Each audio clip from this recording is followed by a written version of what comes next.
Alright everybody, welcome back to My Classic Fords. We were off the Jag for a little while. I had lots of stuff I had to get done. So just to recap, the engine's out. Obviously it's sitting on the floor. I started stripping the paint from the inner fenders, and I was reading through the comments. Thank you very much for the guys that are out there supporting me and trying to help me. That's much appreciated. This is my very first custom car, so obviously, yes, I am learning. One thing I wanted to mention was, one of the comments, there was a guy that mentioned, he asked, why wouldn't I move the subframe out versus cutting the car and stretching it? And I didn't have an answer, I had to think about it.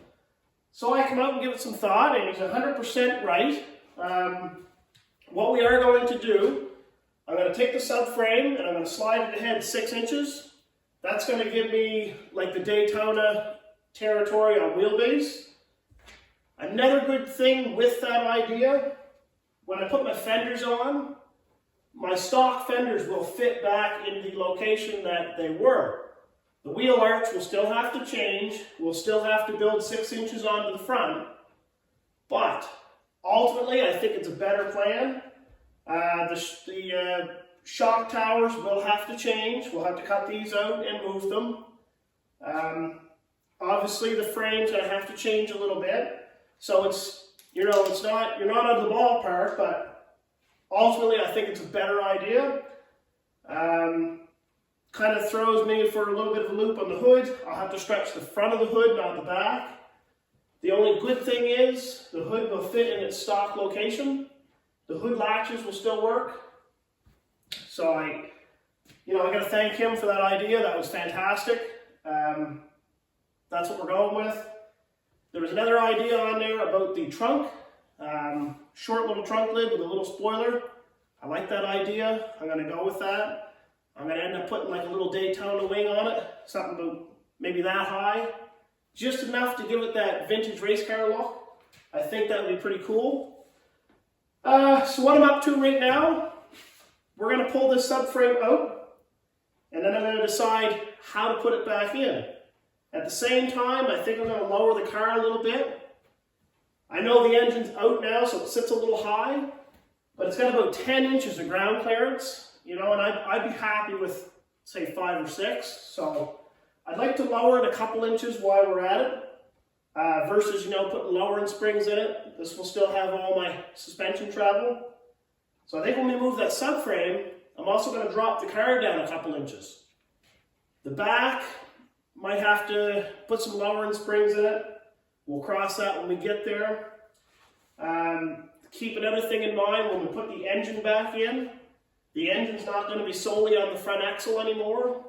It's going to be a little bit of a shared weight, because the engine should be almost behind the front axle. So I'm hoping that it'll make it more of a mid-engine car, make it handle better, and make it a little more of a conversation piece. So let's get at it. Let's move that axle. Thank you guys very much for coming back.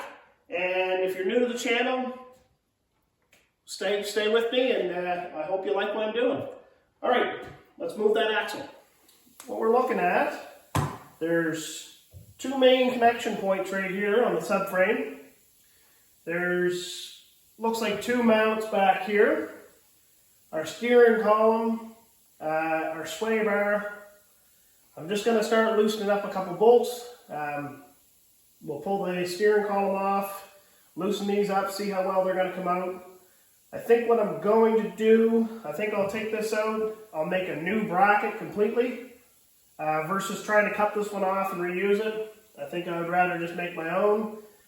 As we pull this frame forward, the frame of the car is shaped this way. I'm going to have to add a piece in it to hook this back on. So I think I'll leave the original bracket there for now. We'll probably just cut it off, just so it's out of our way. But first, we'll pull the frame completely out and then have a look at where we're going to put it.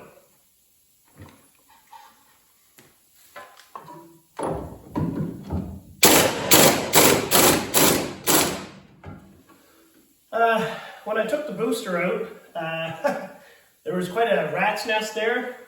They actually drug looked like a turkey leg, like a drumstick, and probably a dozen chicken wings. They had a grand old time up in behind the brake booster, so that was interesting. I've been cleaning all this up, just seeing what kind of shape it's in. For the most part, it looks pretty good. Back here, we got a little rust issue. Down here, we got a little rust issue. There was a heat shield here, and it was just full of, well, everything that was in the nest managed to pack its way down here. So, kind of all through here was just wet leaves and pine needles and stuff. So that's to be expected.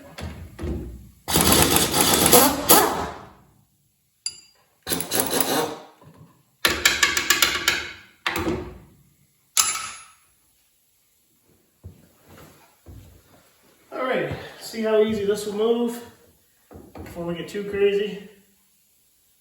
Oh wow. That come off way easier than I ever would have imagined.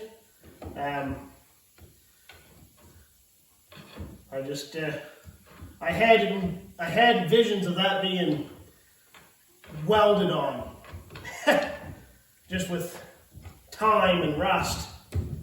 But wow, it come off really good. Okay, so we got steering column unhooked. We got our shocks unhooked. We got the front two mounts loosened up. I think I'll loosen up those two mounts. Just gonna have a look at the sway bar, but I think I can leave it hooked onto the frame, and we'll just unbolt it here. I'd like to leave as much together on this as I can. That way I can slide it ahead and we can get a good look at kind of where and how it's gonna fit back in. Probably we're gonna have to change this. I'd rather not if I didn't have to. That is what's keeping the front of the car together at the moment. So I'd like to work around it, but if not, we'll have to put a brace across and fab our frame back in, and we'll have to build a new one of some kind. Anyway, for now, let's get these couple bolts loosened up.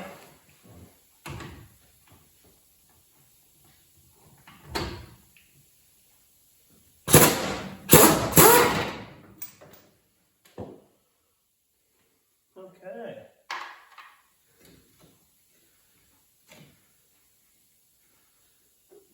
So it appears that that's the only mount on it.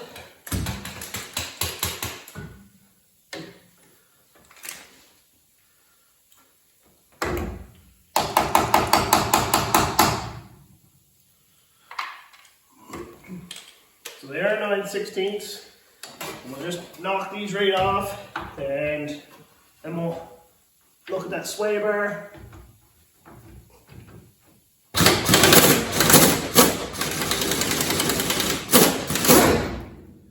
Okay.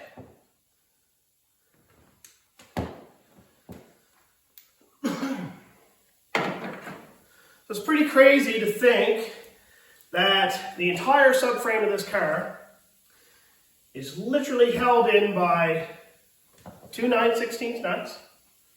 So these guys right here, that's it. So one on each side. And these two main bolts up here. That's the entire subframe, the engine bolts to it, everything. I realize that's not out of the norm, but it's just kind of cool that, we'll have the entire subframe out in less than, 10 minutes?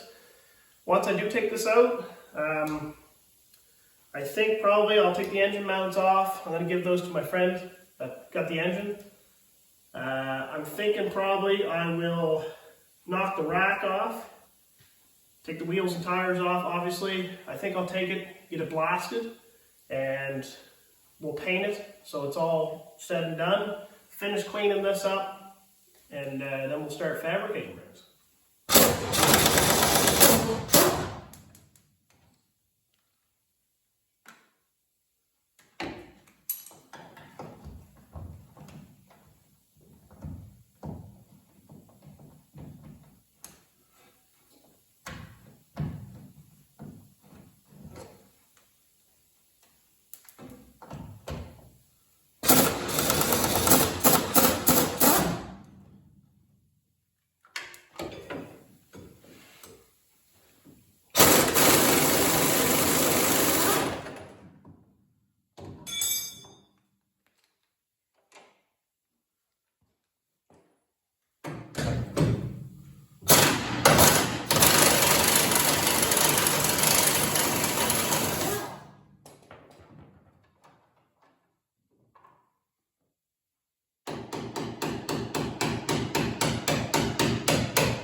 Wow. So this is really amazing to see. These bolts are in amazing shape. The bushings are in amazing shape. So we can reuse everything, no problem at all. I don't mind.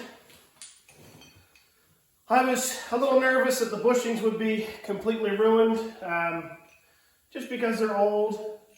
But as you can see, they didn't stick together at all. So that's really good. Okay. So, I guess now the subframe is completely free. So I'm going to go ahead and jack the car up a little bit more. Alright, so I'm going to show you what I'm looking at. I just stuck the jack underneath that front red support. The car is so light now, you can almost pick it up by hand. So I jacked it up just on that, and it seems to hold it just fine. What I'm looking at now is, here is my mounts for my subframe. So I'm going to move these mounts probably up here, is what I'm looking at doing. And these here, we'll just cut them off and make new ones. They aren't really made out of much, so we'll just delete those. Ultimately, I'm going to make new ones of these. I'm going to leave those there maybe as a reference, so we got a good idea that we're going straight. What I'm looking at is the bumper brackets stick out a mile as they are. They're out there, geez, a long ways, so I'm thinking about bringing the front fenders out to here. So ultimately we'll bring that out to here as well. And that will by default make the bumper a lot closer to the car without making the car any longer. Another thing that we're going to run into, so I think moving the mounts won't be too big a deal. Same as the rear mounts, they just need to come ahead. I don't think that's going to be that big a deal.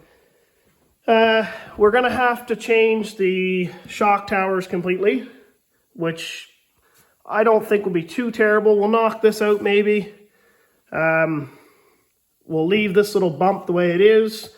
I'll just cap them on the inside. So I'll just cap this here just to, just delete that little hole. But what I'm looking at here is to cut that out. I don't know how much you're really gaining. I think I'll just make, I'll probably use this bottom bracket maybe, or I might make my own. I haven't decided yet, but it needs to go right about here. So that's not that big a deal. That's further down the road once we get the frame mounted back in. The control arm assembly is kind of cool. It just, stands up off the frame. The only problem is the way the car is shaped, it gets a lot wider in the front. So we're going to have to knock into that. And what we may have to do, depending on clearance issues, I may have to cut a piece of this completely out in order to roll the frame ahead. And once we establish, that's what's going to happen, then we'll have to plate it back in. For now, what I'm going to do, I think I'll pull the subframe right out of the car, and then we'll start moving mounts and finish stripping the paint here. We'll have a look at, the way we have to cut the car, just based off of measurements and some templates. And like I said, I think I'll get that frame blasted and painted, just while it's out. And once we put it back in, we won't have to deal with it again. The plan is, once we get done fabricating here, I want to paint this the color of the car. Once this is all fixed, we'll do the inner fenders and the firewall. And like I said, the suspension will be done. Then when we put the motor in, we'll just cover it back up, and we'll be able to fabricate the rest of it, and we won't have to worry about getting back to that. All right, guys, well, thanks a lot for watching, and stick with me, and in the next video, I think we'll start fabricating mounts. All right.